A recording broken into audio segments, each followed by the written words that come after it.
Welcome to the Midlife Mom Podcast. I'm your host, Lisa Lewis. I'm a coach for midlife moms with a background as a mental health therapist. I help midlife moms who are feeling lost and stuck to be able to discover and create their dream midlife.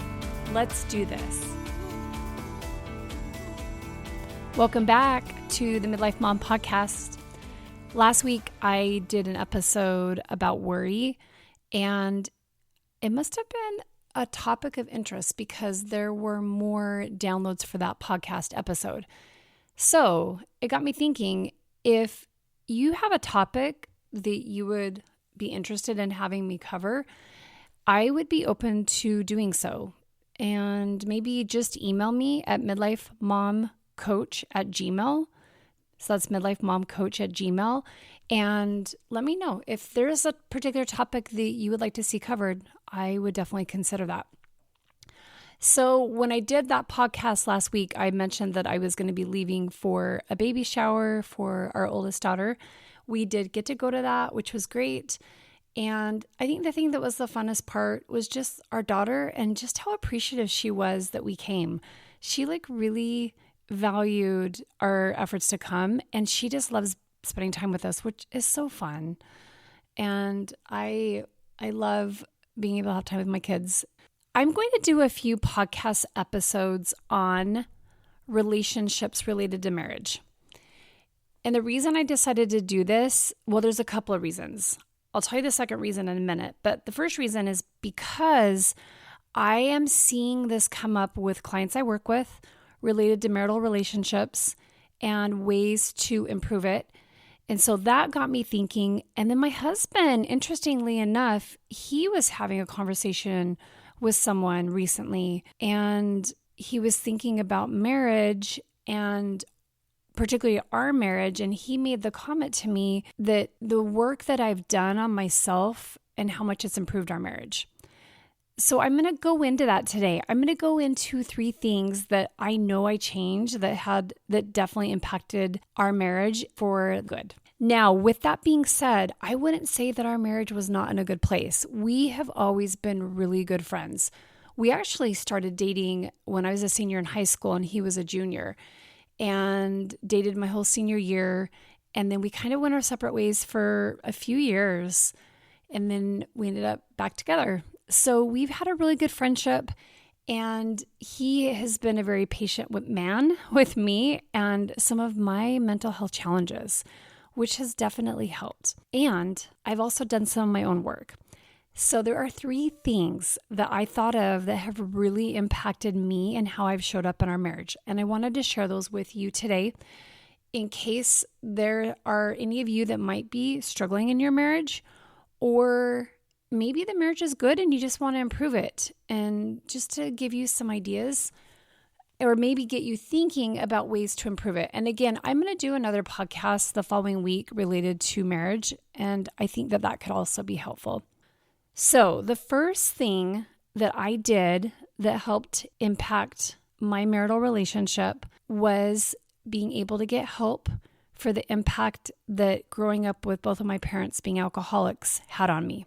You don't really totally realize when you've been impacted by alcoholism, you don't realize how it's impacted you. I remember thinking, once I get married and I move away from home, then this isn't going to be a big deal anymore. It won't be a problem. And what I didn't know is that I brought myself with me, and I brought the anxiety and the worry and the negative thinking patterns. I brought all of those with me into marriage. And so I had to work on those things. And what I did was I finally got courageous and decided to try Al-Anon, which is a program for those that have been impacted by somebody else's drinking. And I had had it recommended to me at different times, and I would go and I didn't like it. And I just finally decided I was going to go. And I found a group that worked for me, that I felt like I clicked well with, or that I liked the kind of the energy of the group. And so I would go to Al-Anon pretty much weekly. I learned a lot of good things about alcoholism, the impact. I learned about the impact on other people. I started to see things in myself that I hadn't noticed before. So all of that was really, really good. I also got a sponsor. That's something that they encourage in Al-Anon, is to get a sponsor and to work the 12 steps. Just like those that are in AA that work the 12 steps, they also encourage those that attend Al-Anon to work the 12 steps.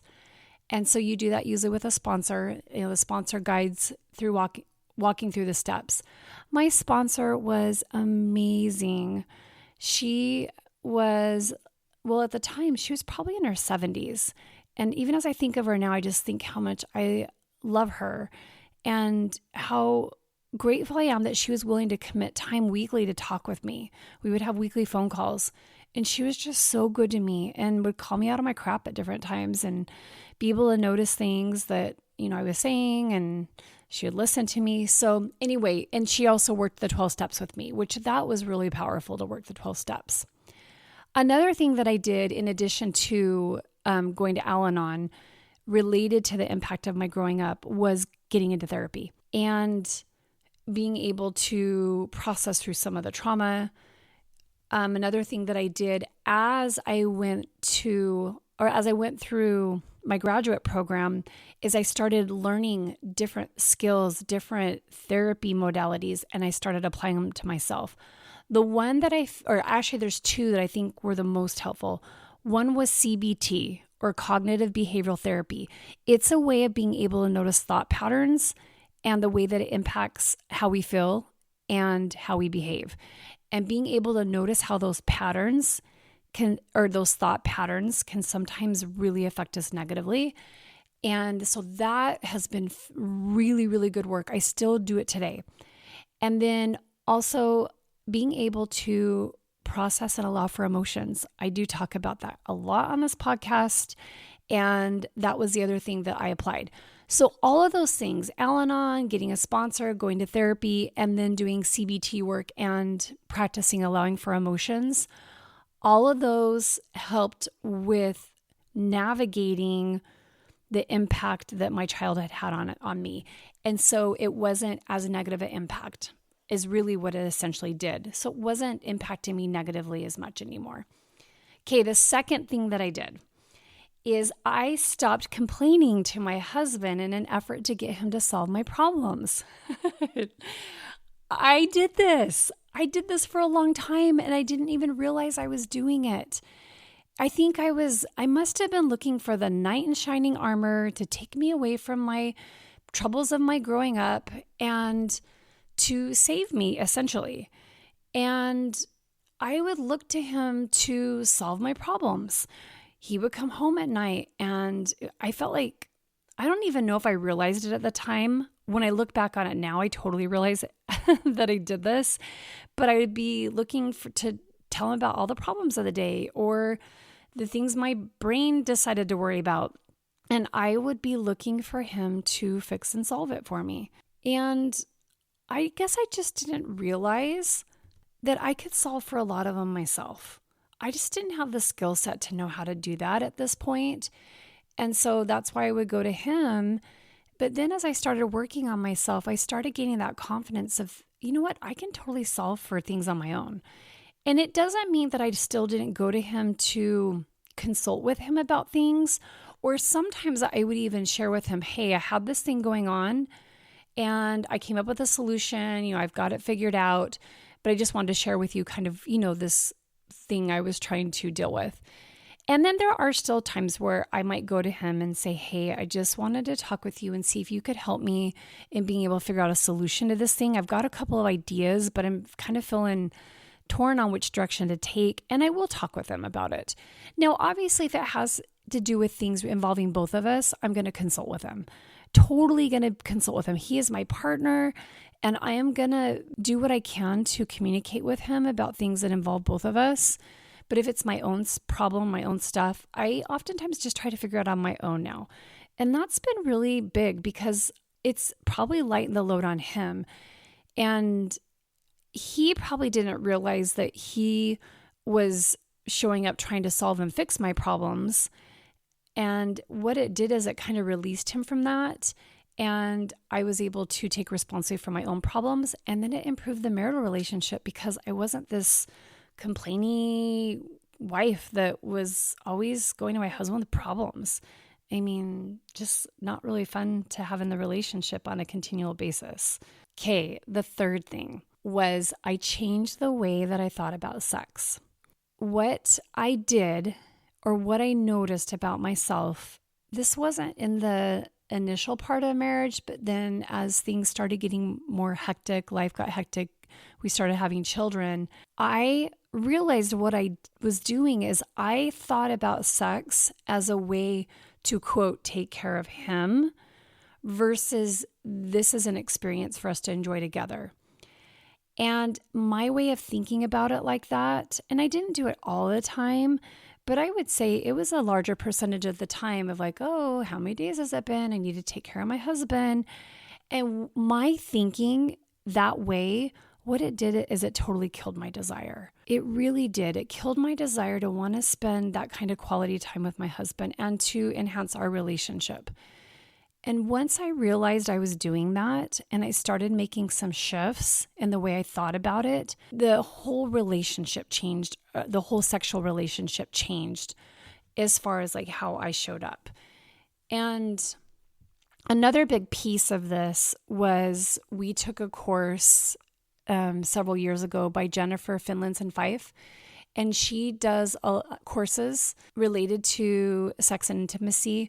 And she's really good at it. She's very blunt. She just really gets into the details of it.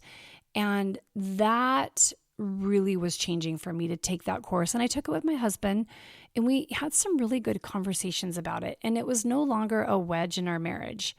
And it's so great now because I feel like there's just more playfulness around the topic of sex. You know, the way I even talk with him, or even just the playfulness in our daily interactions versus me getting annoyed, that has completely changed. And I look back now and I'm like, why did I ever feel that way about it? And why did I have these negative thought patterns about it? And it's just because I didn't realize they were there. But being able to become aware of those thought patterns around sex and intimacy and then make some changes, it really did. It changed that part of our marriage. And I'm very, very grateful for that. Definitely got a little personal today on the podcast in being able to share with you some of my thoughts about what changed in our marital relationship based on my husband's comment this week. And it was actually, I don't know if I explained earlier, but it was a very sweet comment. He's like, you've just made some great changes. And I love the way that our marriage is. And anyway, it was just really sweet. And that's what led me to this podcast topic of what were those changes. So I will be back next week on the podcast to talk about marriage. I'll see you then. If you're enjoying what you are learning on this podcast and would like to learn more about working with me as your coach, you can message me at midlifemomcoach@gmail.com, or you can reach out to me on Instagram. Midlife Mom Coach is my handle. We'll see you next time on the podcast.